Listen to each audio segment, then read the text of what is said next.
May mga amo talaga, no? Hahanapan ka nila ng mali. Yung parang sa tingin mo tuloy sa sarili mo, aanga-anga ka na talaga, no? Ito kasi yun. Nang dahil dito sa kutsaritang ito, inutusan ako. Hugasan ko daw, patuyuin. So, ang ginawa ko, hinugasan ko nga. Tapos, pinunasan ko nito. Ito, laki-laki, di ba? Sure ako na kapag punasan ko ng ganito, matutuyo talaga siya. So, binigay ko sa amo ko. Yung amo kong babae, naghanap lang talaga ng rason para magkamali ako. Binalik sa akin ito. Pagbalik nito, sinabi niya sa akin, patuyuin ko daw ng patuyuin. Ako naman, pinatuyo ko nga talaga. Tapos binigay ko sa kanya ulit, tuyo na. Wala na siyang mahanap na dahilan. Sabi niya, okay na, tuyo na.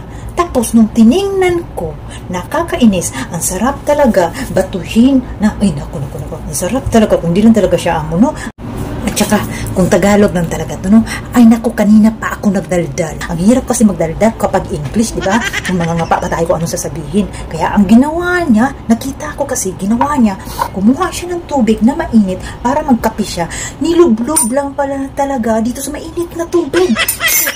Diba? Parang, ay naku, pinatuyo. Tapos, inulublob lang din sa tubig. Ano purpose niya? Naguluhan ko.